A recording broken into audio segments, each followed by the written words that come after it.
For a woman who had been told by doctors that she could never walk again without support, climbing Mount Everest seemed like a dream. Aparna Prabhudesai made it possible with her willpower. Hello and welcome to another episode of Candid Talks with Bharat V. This is Bharat Vatsaya, host of the show, and today's episode is all about her journey of grit and determination. Please do listen to this episode till the end. Before we begin, please do not forget to subscribe to this podcast show, and you can connect with me on my Facebook page at Candid Talks with Bharat V. तो चलिए सुनते हैं उनके इस सफ़र की कहानी, उनकी ज़ुबानी।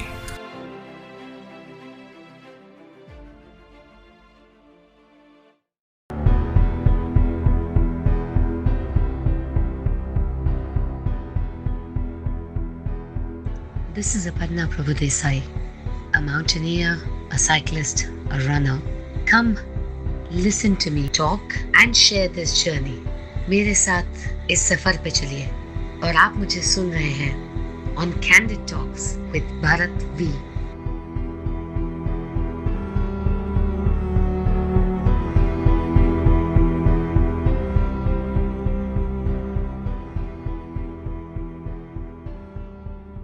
Welcome to the show, Aparna. Thank you so much for joining us today on the show. Thank you so much, Bharat, for asking me to be here. And you have waited for a while for me to reach out. Yeah, So, like I that's said, fine. I'm not much of a social media person, but and it took me a while before I sort of connected the dots and said, okay, I'm going to respond and say, I want to be on the show. And so that's where it is. And thank you for sort of patiently accommodating the time. So No problem. Pleasure is mine. So, Aparna, let me ask you this, before we move ahead to hear about your experiences, if you can let us know about, the issues, why exactly and what exactly was the problem? Why did the doctors say that you could never walk again without any support? So the why is a bit of a mystery, very honestly, because I don't and we don't and nobody really did, at least till the time that I went up to Everest. We didn't seem to be finding a reason why. But it started with, a bone breaking, and initially there were what you call hairline fractures. So that there are, when bones break and then there are fractures when they sort of crack or there is trouble with the bones. And it started that way with one or two snaps and breaks. It started with a lot of pain in the bone. So it started with a basic check, because I was already 40 by then, and a very typical prognosis that doctors have is once you're 40 as a woman, your bone density reduces. So began trip to the doctors that had me go through a bone density scan and, blood work checked for calcium and other things. And by and large, everything looked fine. I mean, sure, the bone density was a little less, but it wasn't dramatic that, okay, it should cause fractures without reason. That, okay, if you fell and you broke your bone, it's one thing. But possibly while I'm standing in the kitchen and I try and, make my rotis, and so my wrist picks up a fracture is something that needs to be looked in a little more. Yeah. And that's what began trips to doctors or getting opinions. And all I knew was I didn't seem to find solution. All I knew was I was now taking a whole lot of pills, which probably, as my brother who's a doctor tells me, were more of a cocktail of painkillers than really any healing. And we were attempting to, and he lives in Canada, so he was trying to get me to say that, run this test, run that, look out for, we said arthritis, then we ruled it out, then we said look for a rheumatoid, there's some RH factor or something, and so various tests really. And it just went from, do we want to look at cancer, is it bone marrow cancer, so all kinds of factors, but not everything would keep getting ruled out, saying no, not this, not that.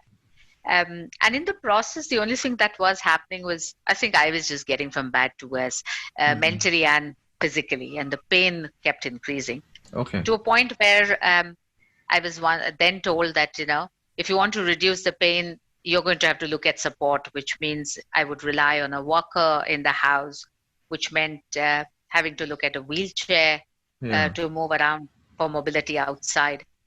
And that was what I was looking at and facing. Mm-hmm. And that's sort of been the journey. We still didn't know what was the reason, till a point where I said, okay, this can't go on. So I think, till that point I did take, I mean, the last time I remember I think, consuming some 12 or 14 tablets of all sorts. And there were probably vitamins in it, there were probably supplements in it, there were probably painkillers, like my brother said, Mm-hmm. but without really knowing why. So you reached a peak.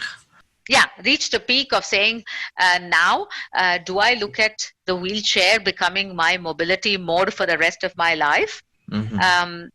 And it loomed large. That really loomed large in front of me. Okay. So it was something that was telling me, I don't know where to go with this. Okay. So how did you, so after reaching that peak, then when you said, okay, now that's it, I mean, it can't keep, going on. So what exactly did you do, and how did you overcome this challenge, and how did you take a U-turn from there? So I think, like I said, that things were looking from bad to worse. At that point in time, I used to work as a trainer with the corporate world. Okay. And I was sort of studying, learning to move to the next step as a coach.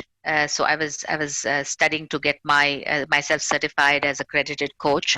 Mm-hmm. And also I was parallelly looking at studying behavioral psychology. And I was, so those were ongoing. And for one such workshop, I went to Bangalore, and where we talked a lot about how powerful the human mind is, Mm-hmm. and so on and so forth. And there, one of our facilitators for the workshop, I think that person had this knack, and that was part of the role of that facilitator, that Okay. the person needed to bring to fore what the person observed was happening within the group. Mm-hmm. And how some of us were avoiding certain things, how some of us were becoming mouthpiece for somebody else, how someone, and this person's observations were so bang on, obviously, and none of us as humans really like to be told the truth, I guess.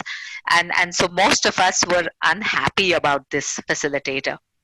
And to a point, I guess, that somewhere in our minds, when you're angry or upset with somebody, you tend to say things saying, yeah, big deal, you know a lot, or I don't like you, or why are you picking up on me, those kind of things. Right. And which went to, I guess, such a level between us collectively, the 6-member team that we were, that this facilitator fell ill by evening. Now, we didn't want the person, of course, to feel ill, but I think all that negative energy that we were, directing towards this person, Okay. got this person ill. And next day we had one of the other facilitators come up and say, guys, you must understand that there's only a role that is being performed. The person has nothing against any of you individually. Mm-hmm. And you have to stop directing so much of negative energy towards this person, because the person's unwell now. Oh. And we're going to try and get someone else to step in for you people today, but just become aware of this. And it just got me thinking through the day, and that was the second last day of the workshop. So we went through, and then the next day, which was the last day of the workshop, our facilitator did come back, and that day was comparatively sort of easier, because we were, maybe all of us were wanting to really learn, or maybe we were accepting feedback from this person a little more willingly, etc. Okay. And then I remember taking the flight back to from Bangalore to Pune post the workshop, and I had a friend of mine who'd also attended the workshop, and he was with me. And as we came back, I kept thinking on the flight all along that if someone's negative energies and thoughts can make someone ill, then someone's positive energy and thoughts should make someone well. Absolutely. Right? Absolutely. I mean, why would, if the mind is so powerful, then if you think that you're well, then you should be well, because we thought unwell or ill of someone, and that person I had seen that happen. So when we did reach, Pune airport, as you are aware, since you're from Pune city, we've got to walk from the plane on the tarmac to the main building, and Yes. you go. Yeah. And then I'm talking about the time when Pune Airport did not have those overhead bridges, so you didn't really, Yeah. use an overhead bridge and walk across. Yeah. So we had to walk down, and after a 2-hour seated journey, I wasn't sure if I was going to be able to walk. So anyway, before we left, and we'd requested for support in a wheelchair, and my friend was going to wheel me out. Mm-hmm. But as we landed in Pune, I wanted to test this whole learning of the 5 days, Okay. that the mind is strong. Hmm. So I told my friend that no wheelchair. I'm just going to walk. And he said, "Are you sure? I mean, do you want to really do this?" And whatever. And I said, "No, I'm certain. I want to walk. It's going to pain, I guess, but I'm going to walk." Okay. And I got down those steps, because it wasn't an Indigo. They have those ramps, but these guys had steps. I think it was the Spice Jet. I don't remember which flight, but anyway, it was that, and we came down. And my brother had come to pick me up. My elder brother had come to pick me up from the airport, and he looked at me and he was surprised. He said, "Are you okay?" And I said, "Yeah." And I came back home and I called up my doctor brother in Canada. It was the start of his morning and end of my day. And he said, I said, I've made up my mind. From tomorrow, I don't care what your doctors say. I'm just going to be fine. Okay. And he said, "Oh, in fact, I was just going to call you in the morning because I knew you were coming back tonight from Bangalore. I was going to call you in the morning, and I have fixed up this appointment. There's a colleague of mine who's visiting India. He's big in Germany now in orthopedics, and I think you should go and see him, and I've lined up a meeting with him." And I said, "No, I made up my mind. Starting from today, no more doctors." So he kind of in a meek voice, he said, "There's a psychiatrist friend of mine also, if you want to see." Okay. I was livid with him. I said, "Listen, you're the doctor, but you're also my brother. So you're going to fix me, and you're going to tell me what I have to do other than medicine." Okay. And he said, "You're angry right now. Just sleep." I said, "No, I don't want you to tell me I'm angry right now. I want you to tell me how I'm going to fix this, because I'm going to prove all of you people wrong. I'm not just going to walk. I'm going to walk. I'm going to run. I'm going to cycle. I'm going to reach the highest point on earth." And I said that, and he says, "Okay, fine. Just sleep right now. We'll talk in the morning. Your morning. I'm also getting late for work, so let me head out, and I will call you at the end of my day." And I said, "Okay." And sort of, we stormed off, and he called me that evening, and he said, "Okay, how are you feeling now?" And I said, "I'm fine," and I still maintain what I said. So he says, "Okay, by the way, the highest point on earth is Everest." Everest. And I said, "Yeah, okay, so I'm going to climb Everest." And he says, "Oh, we're still talking the same stuff." And I said, "Yes." Okay. And he said, "ठीक है, वो बाद में देखते हैं. Let's talk about that later.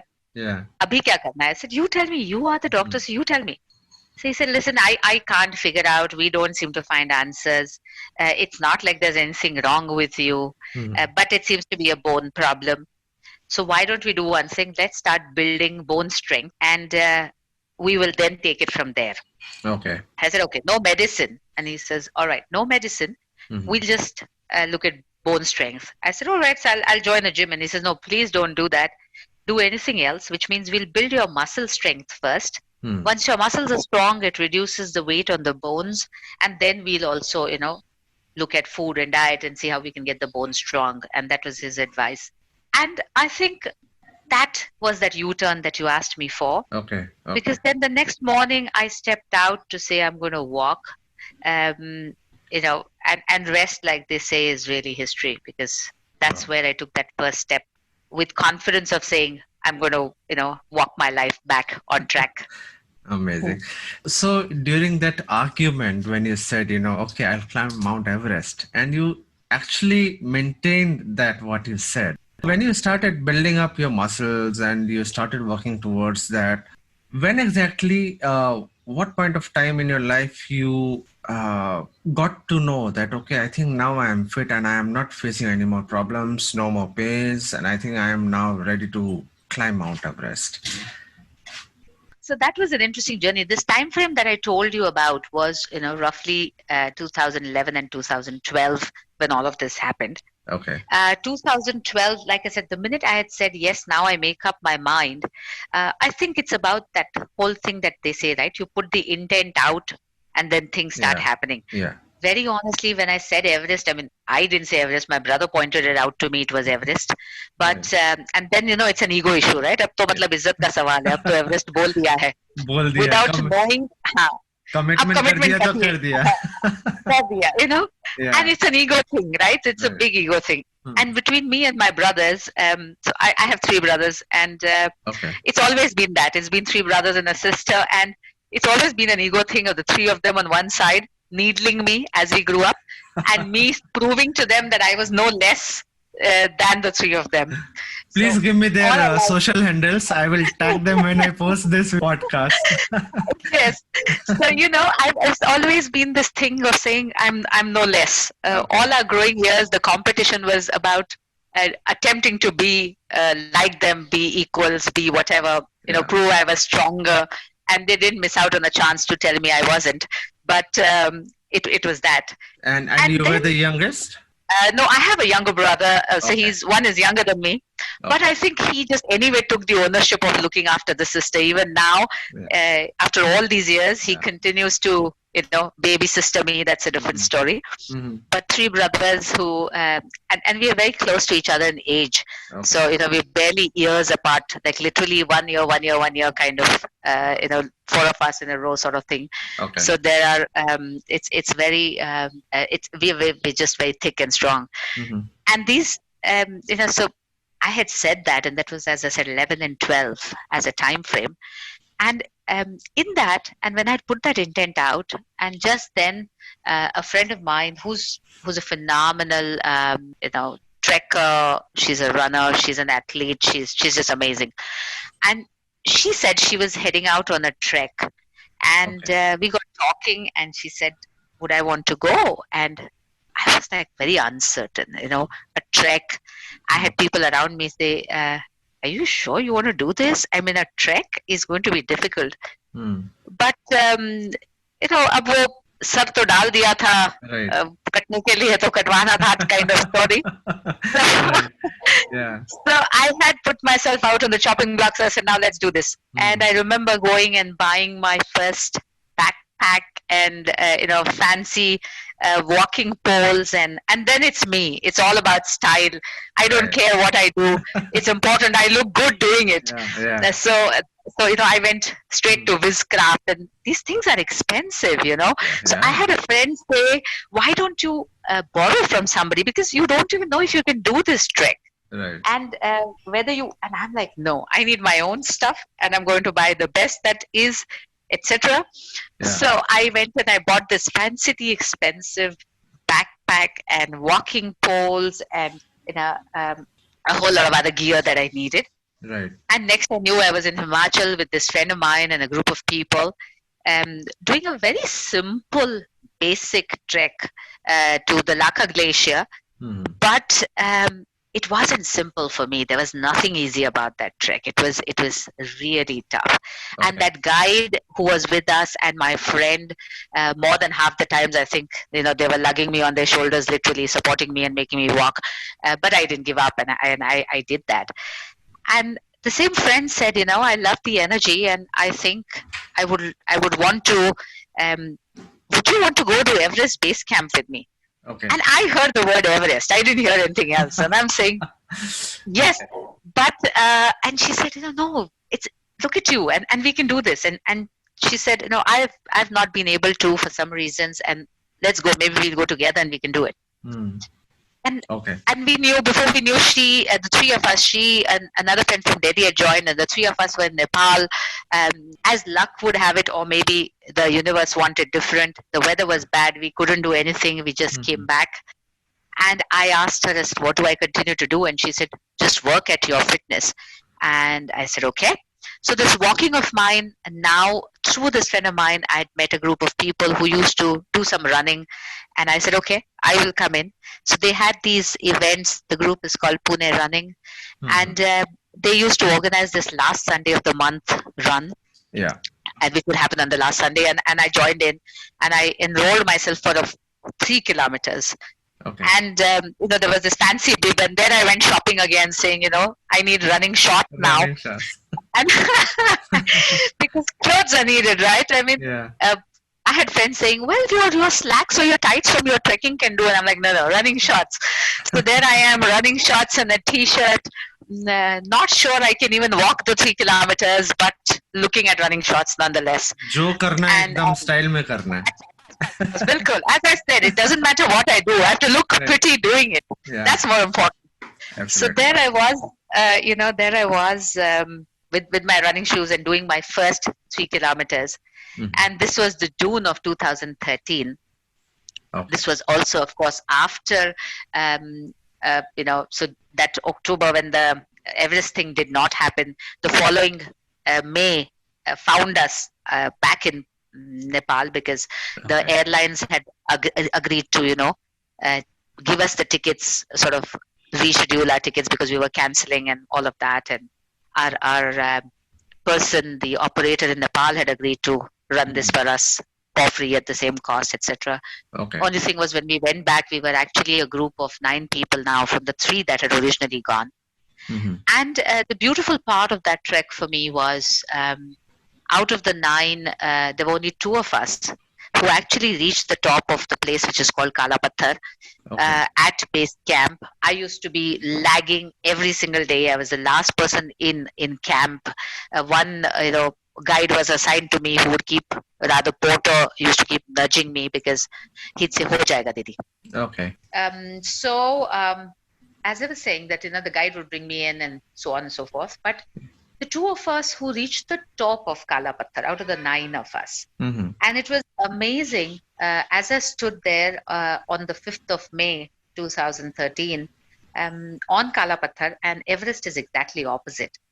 And Right. I Okay. sort of looked up at that goddess there, and I folded my hands, and I asked of the goddess, saying, 2017 summer, Hmm.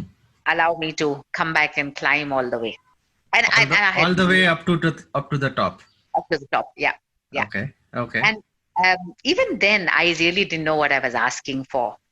But I think, when they say that be very careful what you ask for, wishes Yeah. are granted. Granted. I think that was that Tathastu moment for me. Uh-huh. The goddess had already said Tathastu even before I had come down, very Okay. honestly. Okay. But I'd come back, and I said this to my friend, saying, 2017, I'm going to come back and climb. And she didn't bat an eyelid, and she said, "Of course you can." Hmm. And I came back, and I sort of made this announcement at home, saying, "I'm going to scale Everest." Okay. And I think my family first was looking at me saying, "Okay, now this one's really lost it in life." Okay.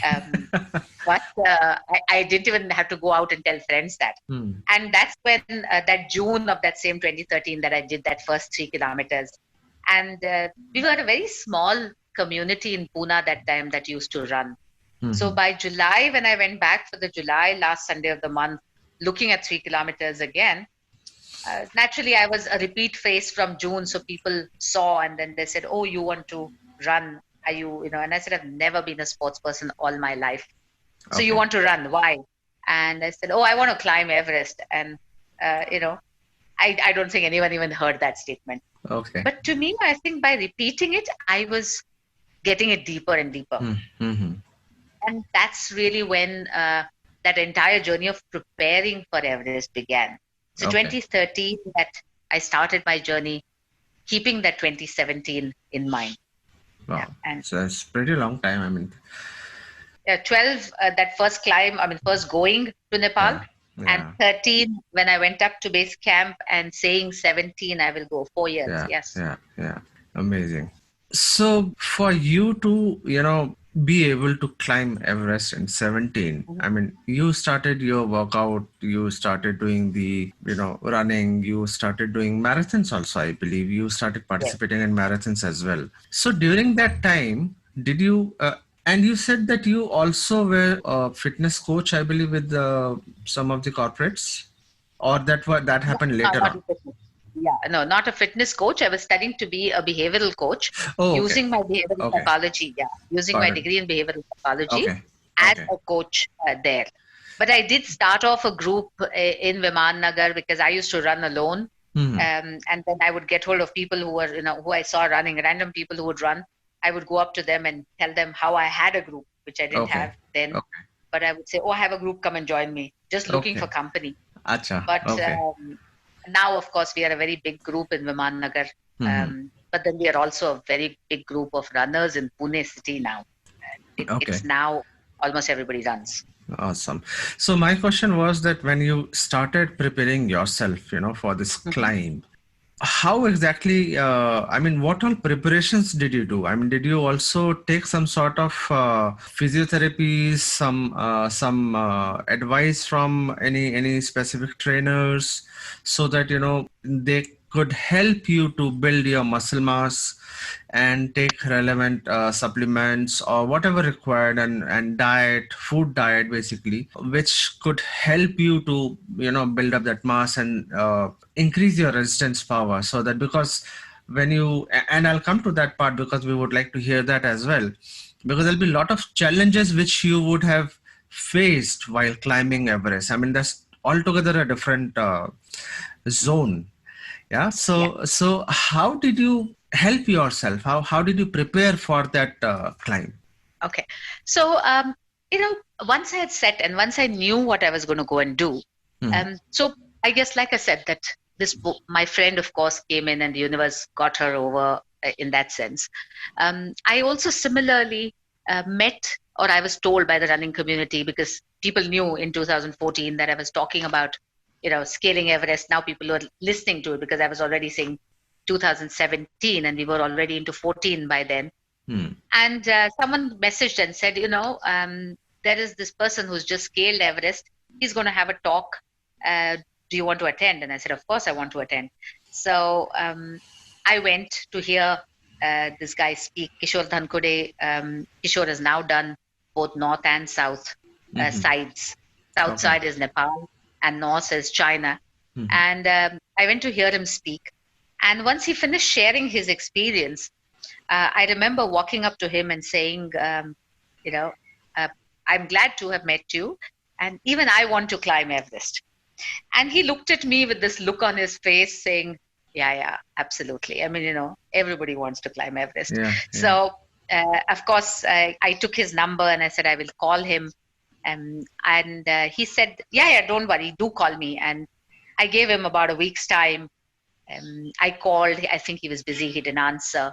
A week later, I called him again and I said, you remember I met you that day and I said, I want to climb Everest. And he says, oh, you still want to climb Everest? And I'm like, Okay. Because I think I looked very far as a person from anyone who seemed to be wanting to climb Everest, as a person. And especially because I was never a sports person. I think I'm one of those who's always sari clad and very non-sport looking woman. And here I had this absolutely long set of hair and nothing. I mean, nothing about me looked sporty in any form, really, which is probably why I would go out and buy these fancy sports clothes anyway. But there was that bit, and he said, "Okay, let's meet." And I remember going and meeting him, and he said, "So have you decided you want to go from the north side or south side?" And I was like, "Okay, there's a side to Everest," and I realized how much I needed to really, find out more about the mountain. So he said, what's your experience? And I said, I went on this trek to Himachal and I have gone on the base camp trek. And he says, okay, base camp, as you realize, is base camp.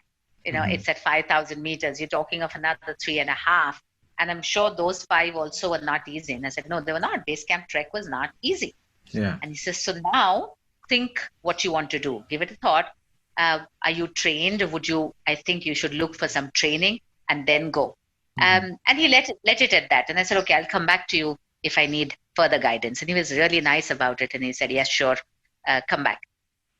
In the meantime, and I did share with him what my challenges were. And I said, I'm running right now. He said, you should probably cycle as well because cross training for muscles is important. And that's when I sort of took back my cycle and I started also cycling as a preparation for building muscle. Okay. But in the meantime, I found out saying, okay, if I have to go to the mountain, I guess it's not trekking anymore, it's mountaineering. Yeah. So let's find out who can teach me that. And I discovered that there were 5 mountaineering institutes in India. Yeah. So I called up the first, I started calling them one by one. I called 4 of them. All 4, when they checked my age and details, and I said I was over 40, and they said, we have an age limit of 40. We don't take people after 40. Mm-hmm. So 4 of them turned me down, and I was now left with only 1. And the 5th one, when I decided I was smart, I looked up the website. Okay. I looked up the website of that institute. Mm-hmm. And this time I got very smart. I didn't call them up. Right. I first paid up the fees. Okay. And then I called saying, I have made an online payment. Would you please confirm if you have received it? And they said, yes. And the course starts on this date. And I said, okay. And next I knew I was, at the institute. Mm-hmm. I had also, of course, by then heard that these guys might be a little more flexible about age, go over. And next I knew I was in Manali, facing my the head instructor or the chief instructor. Mm-hmm. And he looks at me, now he looks at my form, and he says, Madam ji, umar thodi zyada nahi hai. And I was like, thodi zyada, matlab, this was like ridiculous, right? But I still remember, it was the June of that year, of 2015, because 14 was when I met this gentleman who'd done his Everest and come back, and 15 was when the first course was happening, as in the season opens up in June. And there I had signed up for the first course, and it was June of 2015, and I was soon going to be 45. So this was obviously, and I said, sir, 45 tak ka to allowed hai na yahan pe? And he says, haan, par aap. And I said, sir, abhi thoda time hai, whatever. And I somehow pushed him saying, sir, aapko acha nahi laga to aap pass mat karna. And what I was looking for was, so the way it works is a basic course. There's basic mountaineering and there's advanced mountaineering. And I was looking for basic and advanced, and I was saying that I wanted an advanced because an advanced course actually meant an entire expedition to a mountain. And basic course just took you to camp 1 of a particular mountain. But advanced meant a full expedition. And all of that was happening within the course fees, which at that point in time was 11,000 rupees. And it seemed, far more reasonable because I'd spent already so much on just my base camp trek was a whole lot, right? And I said, okay, I can do that. And that's why I wanted to do an advanced course. But to do an advanced, I needed to get an A grade in my basic. Otherwise, I couldn't do advanced. And here I was telling the instructor, take me, you can flunk me if I don't do well, but let me do the course. Mm-hmm. And we were 107 students. There were 100 boys and 7 girls. I'm including myself in girls right now. But 107 of us. After me, the oldest student of the course was a 23-year-old. Wow. Okay, and here I was, a 45-year-old. 23 was practically the age my daughter was at that point in time. Mm-hmm. My eldest child was 23 then, and that's where we were at in terms of age. But I did that course. Mm-hmm. I was able to successfully finish my course. I also got the best cadet for the course. I got an A grade for the course. Okay. And I went to do the advanced mountaineering is what I applied for. Okay. And I applied immediately in September, and because that was the next available. And he said, because advanced course, they have only 1 in the year. June onwards, the basic batches start off all the way into September. Advanced, only 30 of us were there on the course. And now my instructor was like, Arey madam ji, ye to age mein nahi baithta hai. And course was starting on the 1st of September. Right. And I remember telling him saying, sir, 15 din aap age ki taraf mat dekhiye, 15 din main age nahi dekhti hu, and we can both stay within 45. And that's how I did my advanced course, and I did my expedition. I still didn't tell them that time that I was looking to prepare for Everest. Okay. I just did the course. I didn't tell them that. I knew it. But that got me my first peak, which was, climbing to a 5,500 meter mountain. And which was that? So this was Friendship. The peak is called Friendship. Okay. And it's very close from Manali. And we went to do the Friendship Peak. So 17,500 meters. and feet, not meters. Hmm. And we went and did that. And then by then I was like, saying at least two things that I have to do in the year. I had now built my route. I knew I was going to go from the north side. Okay. By the time I did the mountaineering course, my basic mountaineering, I Mhm. understood what I was looking for. And I said, I need to prepare and put together a few mountains at least. Hmm. So I had already plotted when was I going to do what. And that's what I did. I did this 5,500. Then I moved to a 6,000 meter, which was Tok Kangri. Mhm. I moved further into Nepal and I did the Island Peak, which was Okay. another 6,000 plus mountain.